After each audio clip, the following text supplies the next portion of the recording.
Утро наступило. Солнце медленно поднималось над горами, заливая теплыми золотыми лучами густой зеленый лес. Тутен шла одна вдоль маленького ручья. Босые ноги ступали по прозрачной воде. Она наклонялась, тщательно собирая крабов и улиток, прячущихся в грязи. Ее руки, привыкшие к этой работе, двигались уверенно и без колебаний. С тех пор, как она ушла из дома мужа, ее жизнь стала труднее, но спокойнее. Больше не было ругани, давления со стороны других. Она обрела свободу распоряжаться своей судьбой. Наполнив корзину улитками, Тутен покинула ручей и направилась вдоль опушки леса. Увидев участок чистой воды с легкими волнами, отражающими небо, она остановилась. После долгого дня, проведенного в грязи, она решила искупаться, чтобы освежиться. Сняв платок с головы, Тутен присела у края ручья и зачерпнула прохладную воду, чтобы умыть лицо. Она распустила длинные волосы, мягко проводя по ним рукой, позволяя воде унести пыль и грязь. Легкий ветерок приносил ароматы земли, трав и деревьев. Закрыв глаза, Тутен наслаждалась редким моментом покоя среди своих нелегких будней. Постирав одежду, она вернулась в свою пещеру. По пути пение птиц разносилось среди листвы, а солнечные лучи, пробиваясь сквозь кроны, отбрасывали мерцающие пятна света на землю. В это же время в доме генерального директора Туана его мама, Бату, сидела в гостиной за работой. Несмотря на возраст, она оставалась строгой и внимательной, помогая сыну управлять финансами его проектов. Дверь открылась, и в комнату вошла Лин, младшая сестра Туана, с маленькой подарочной коробкой в руках. Улыбаясь, она протянула ее матери. «Мама, это тебе подарок от меня». Бату улыбнулась и взяла коробку. «Ты всегда думаешь о маме. Какая ты молодец». Мать и дочь сели на диван и начали весело болтать. Спустя некоторое время дверь снова открылась. На этот раз вернулся Туан. В белой рубашке, с лицом, слегка усталым после утренней суеты, он вошел в дом. «Я дома», — сказал он, снимая каску и ставя ее на стол. Лин радостно подбежала к нему. «Братик, ты сегодня рано вернулся?» «Не совсем. Просто в обед выдалось немного времени. Вот и решил поесть дома с мамой и тобой». Бату посмотрела на сына с теплотой в глазах. Она знала, как много сил требует его работа и как редко он может побыть с семьей. Все трое сели за стол. Атмосфера дома наполнилась семейным уютом. Тем временем в другом месте, в своей пещере, Тутен сидела одна, тихо ела горячую кашу, которую только что приготовила, ощущая пустоту в душе среди этого одиночества.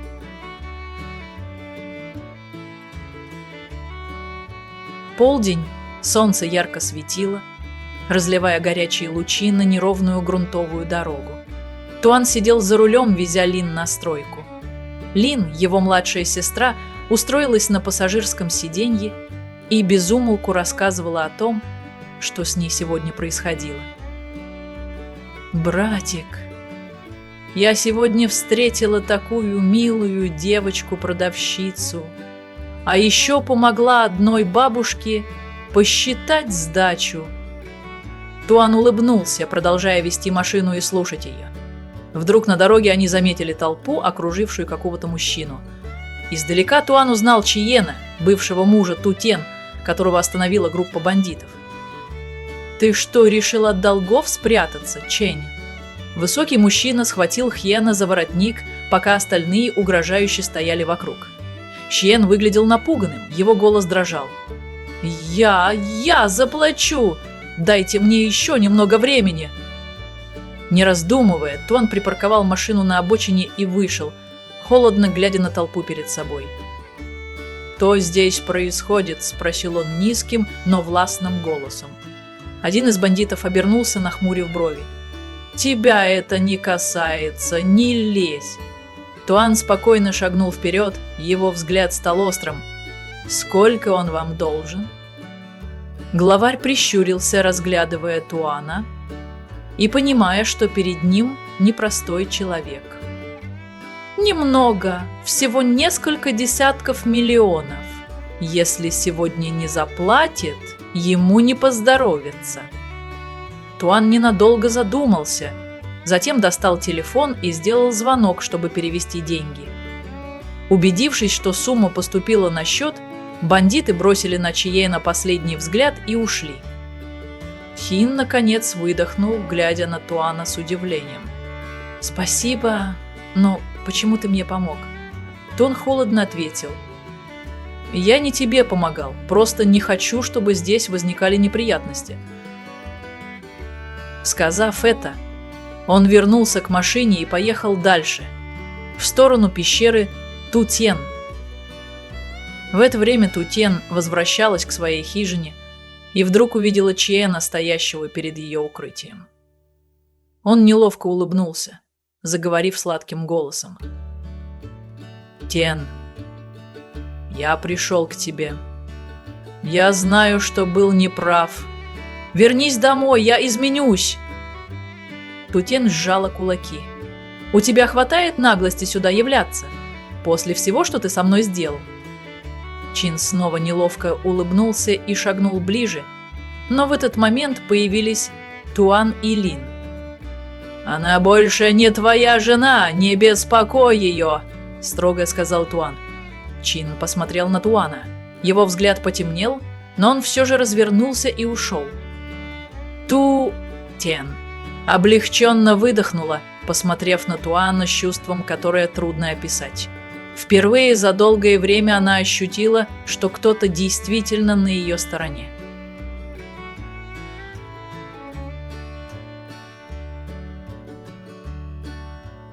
После того, как Чен ушел, Тутен еще долго стояла у входа в пещеру, провожая взглядом спину человека, который когда-то был ее мужем. Хотя она твердо отказалась, сладкие слова Чиена все же задели ее сердце. Не потому, что в ней остались чувства, а потому, что горькие воспоминания прошлого нахлынули, словно рана, которая так и не зажила до конца. Туан и Лин все еще стояли рядом.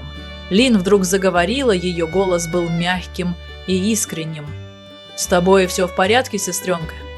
Тутен глубоко вдохнула и слегка покачала головой. «Я в порядке». Туан посмотрел на нее, в его глазах мелькнула задумчивость. Он понимал, что душевные раны Тутен не исчезнут за один день. Но он не хотел заставлять ее притворяться сильной, когда ей было тяжело. Спустя некоторое время он тихо сказал: «Если тебе что-то понадобится, скажи. Я помогу, чем смогу». Тутен кивнула, но все же держала дистанцию.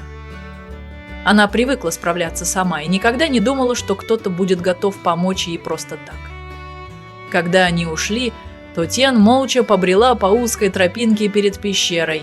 В ее душе было тяжело, слезы подступали к глазам, но она сдерживала их. Не желая поддаваться слабости, она продолжала идти, надеясь, что легкий ветерок унесет хотя бы часть ее печали. Сидя на обочине, она вдруг заметила пожилую женщину, проходившую мимо. Увидев задумчивую Тутен, старушка остановилась. «Девочка, что-то тебя печалит?» Тутен подняла взгляд на старушку, слегка удивившись. Она попыталась улыбнуться, но не смогла скрыть тоску в глазах. «Нет, ничего страшного, тетя». Старушка присела рядом, ее голос звучал спокойно и мудро. «Глядя на тебя, я вижу себя в молодости. Тоже немало страдала, но все пережила. В этой жизни, если никто тебя не жалеет, нужно самой себя жалеть». Эти слова, словно легкий укол, отозвались в сердце Тутен. Она опустила голову, крепко сжав руки. Через некоторое время она поднялась, поклонилась в благодарность старушке и молча вернулась в пещеру. Добравшись до дома, она развела огонь и поставила на него маленький котелок с кашей. Пламя потрескивало, отбрасывая отблески на ее задумчивое лицо. Когда каша начала закипать, Тутен сидела, обняв колени, глядя на танцующее пламя, а мысли ее витали в хаосе. События этого дня оставили в душе смесь грусти и обиды. Она молча зачерпнула миску каши, слегка подула и поднесла ко рту, но, проглотив первый кусок, Слезы вдруг покатились по щекам. Она ела и плакала. Не потому, что была голодна, не потому, что каша была соленой или пресной, а потому, что ее сердце было слишком тяжелым.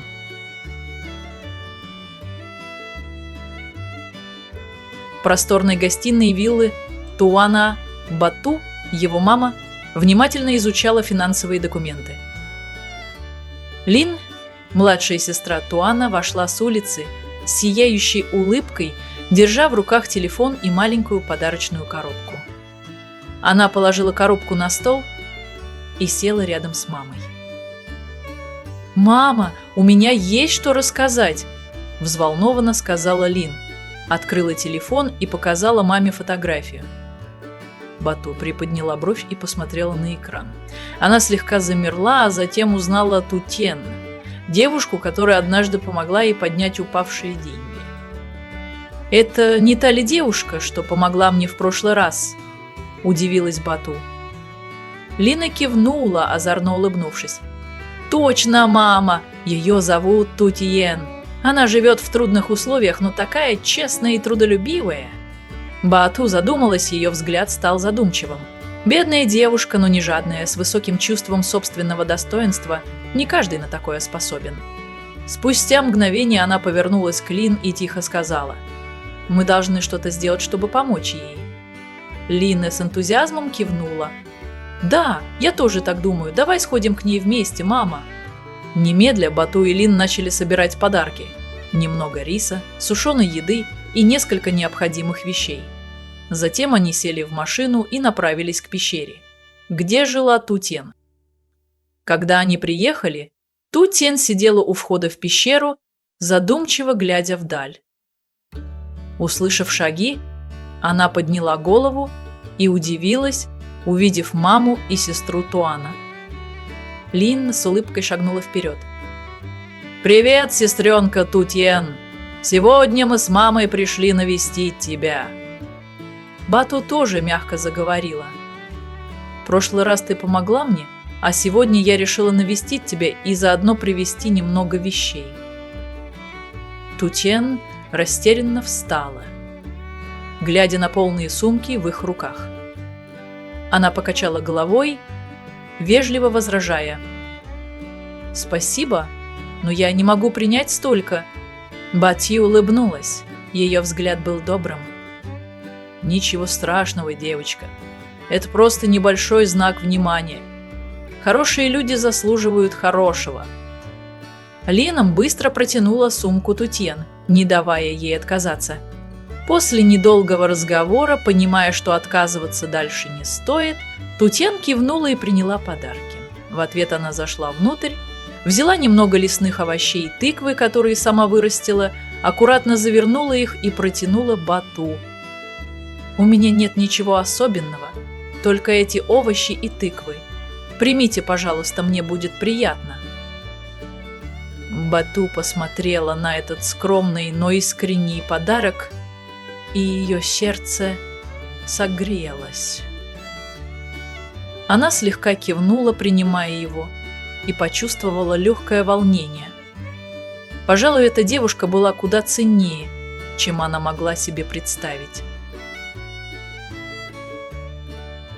Солнце поднялось высоко, палящие лучи заливали строительную площадку, где Тун следил за ходом работ. Хотя он и был генеральным директором крупной компании, он всегда лично присутствовал на объекте, чтобы убедиться, что все идет по плану. Пот выступил на его лбу. Туан внимательно изучал чертежи, выслушивая доклады инженеров. Один из управляющих подошел ближе и почтительно сказал: «Туан, с фундаментом в западной зоне возникла небольшая проблема. Почва здесь слишком мягкая. Нужно дополнительно укрепить, чтобы обеспечить безопасность». Туан кивнул, его взгляд был острым. «Хорошо, приступайте к укреплению по предложенному плану. Я хочу, чтобы все было надежно, прежде чем переходить к следующему этапу». Проверив еще несколько деталей, Туан наконец сел в машину и поехал домой. По дороге он вдруг вспомнил о Тутен. Как дела у нее сегодня? С этой мыслью он решил заехать к пещере, где она жила. Туан остановил машину, вышел и огляделся. Временный шалаш Тутен все еще стоял на месте, но внутри было тихо.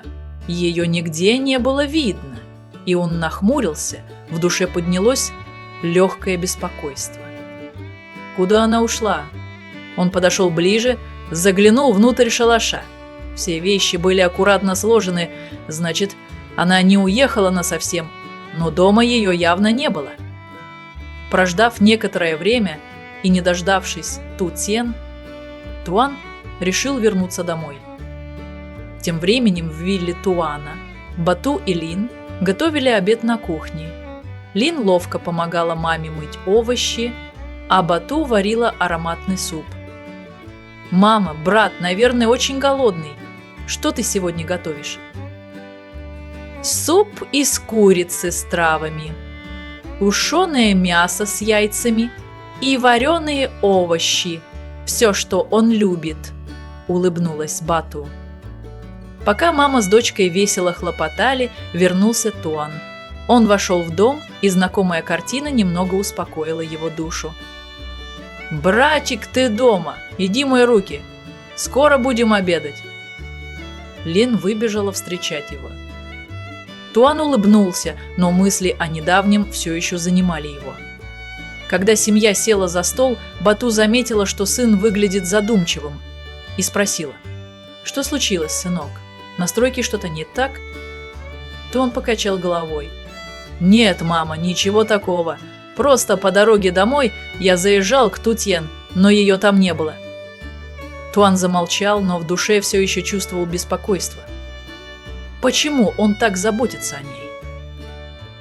Обед продолжился в теплой семейной атмосфере, но где-то в глубине сознания Туана образ Тутен все еще не оставлял его в покое. Từ đó từ mẹ chồng, ăn ngon, mặc đẹp, được cưng chiều như một bà hoàng, thì cô vẫn phải nai lưng làm lụng như một kẻ ở trong chính căn nhà mà cô từng coi là mái ấm. Mẹ chồng chưa bao giờ dành cho cô một ánh nhìn thương xót, bà ta chỉ biết quát tháo, chửi mắng, xem cô như một kẻ vô dụng, một cái gai trong mắt mà họ chưa thể nhổ bỏ hoàn toàn. Mày làm gì mà chậm chạp thế hả? Cơm nước không lo, suốt ngày chỉ biết thở dài, than thở, đồ đàn bà vô dụng. Tiếng mẹ chồng nghe the thé vang lên, khiến Tự Tiên giật mình, vội vàng lau nước mắt, lựa thử bước vào trong bếp tiếp tục công việc của mình. Những ngày qua cô không biết đã khóc bao nhiêu lần, từ sáng sớm đến tối mịt, cô phải lo hết mọi việc trong nhà, nấu nướng, giặt giũ, chẻ củi, gánh nước, vân vân.